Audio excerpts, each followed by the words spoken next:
So it's good to be here to discuss this very wonderful book. I just want to place a context to understand why this book is important to all of us.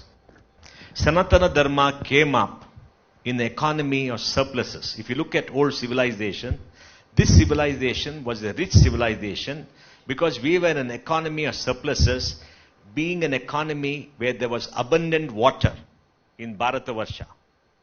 From the Sutlej and the Indus and the Saraswati right up to the Ganga and the Kaveri, this is a land of lot of water. And with this water, there is good agricultural growth, there is prosperity, and there is a lot of wealth that is created. And there was no scarcity. So when you have an old culture like this, the people living in this culture start thinking about the finer aspects of life because they don't have to think of survival. And when you don't have to think of survival, you try to find the reason for your existence. Because you are culturally rich, economically rich, socially rich, you try to say, why is it that mortality is the end result for every human being? When you got so much, then they ask the question, what is the purpose of life? Why do we live and what are we supposed to achieve? Knowing that the day you're born, one day you're going to go. And there's only one life. Of course, you have rebirth and all that. None of us have been born again to understand what we are. That's what we believe. And that is the most profound question that human civilization had to address ever in human history. And our forefathers addressed that and found a way and a solution. And the solution was very clear. They said here, like he writes in the book, that Jiva, we have to live a life, Jivan, to find Moksha. So the objective of life is to find Moksha. And the objective of life is not to conquer others, is not to kill others, is to find Moksha, find our own way to the Moksha. And Krishna in the Bhagavad Gita addresses Arjuna and tells him the whole reason for his existence and how to fulfill his responsibility or his dharma and to live for dharma. Why? Because dharma is what keeps a good society together. When adharma comes, you have to fight against adharma, like our young MP is doing all the days when he goes across the country and, gives his great lectures. He's fighting adharma because he wants to bring about dharma in this country. Now, it's a very profound thing because it's only dharma that allows every human being to realize their potential. And this is what we discuss. But this had its repercussions. Because when we were attacked by other cultures, we fought those people on our own rules. And many times we lost. There's a story about Alexander when he came here to fight, came here to conquer this country. He fought against Purushottama and he lost the battle because of some strategic things. And then when Purushottama was brought before him, Alexander asked him, how should I treat you? Purushottama said, treat me like a king.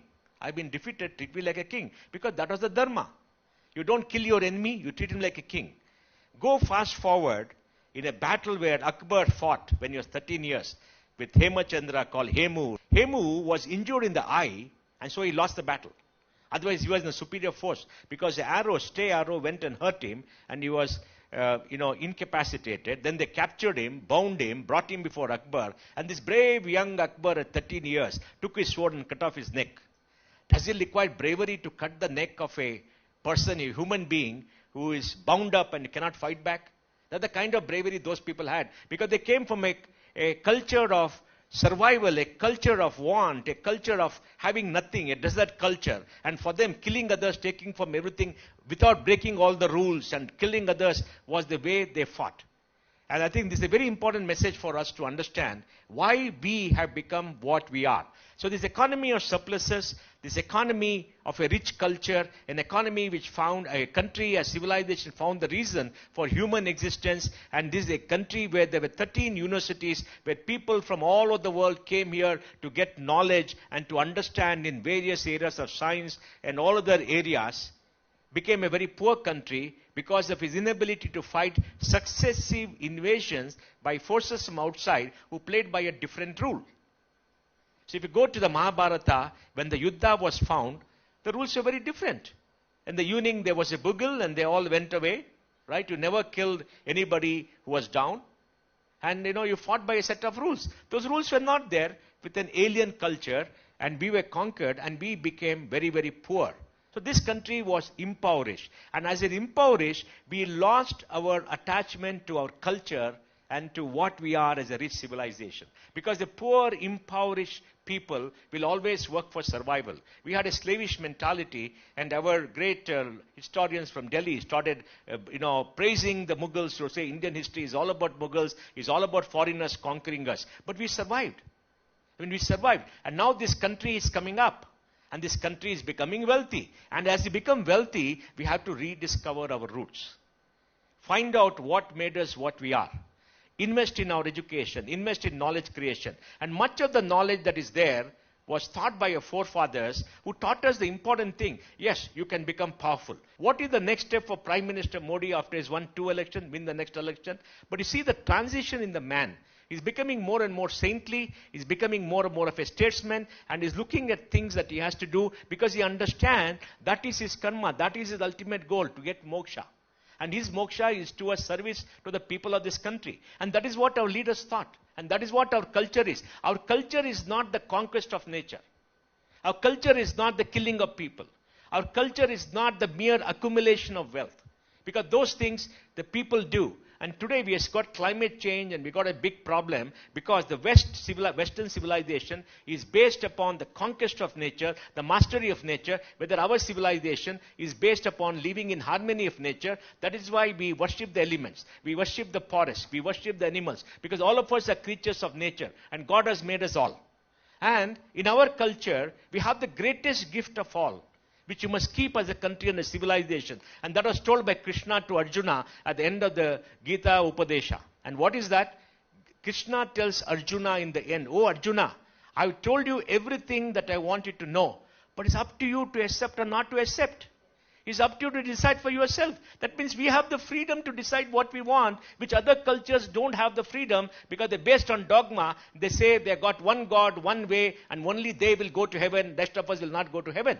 I mean, it's incredible how people ever can think of that, because the mind is constrained, the thought is constrained, and you become slaves of a defeatist ideology and a dogma, whereas Krishna told Arjuna, you don't have to accept whatever I say, you find out for yourself. And Krishna says, I am there waiting for all of you, find your own way to reach me. This is true liberty, true thought, and in this philosophy, all of us have to find a way.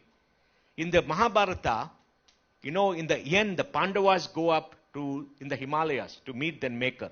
Each one falls one by one. Then Yudhishthira wonders, why is he last left? And there's a story. And the story is like this. All of us are born. In our life, we have siblings, we have family, parents, we have, spouses, we have children. But at the end of the day, we have to go all alone to meet our maker. Because we have to go all alone. We are born alone, we go alone.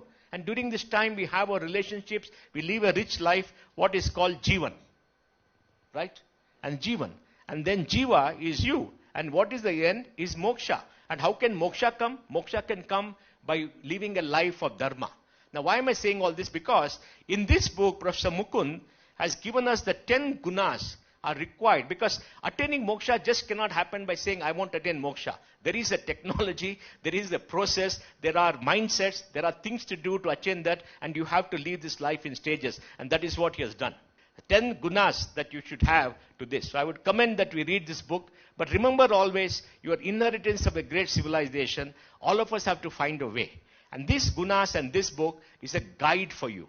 But at the end of the day, you have to find your own way. Look at your gurus. Why do we need a guru? Why do we need this book? Because it makes it easier for us to learn. For us to learn on our own, do things is difficult. With a guru shows us the path. But using the guru and everything else, we have to find our own path. And the true happiness and realization lies in the fact that we know where we go one day, and that is to seek moksha. And once you understand the purpose of life, you get happiness, you get equanimity, and you are contented, and you understand and live happily, and stress comes down. To me, that is the message I get from his book. Thank you.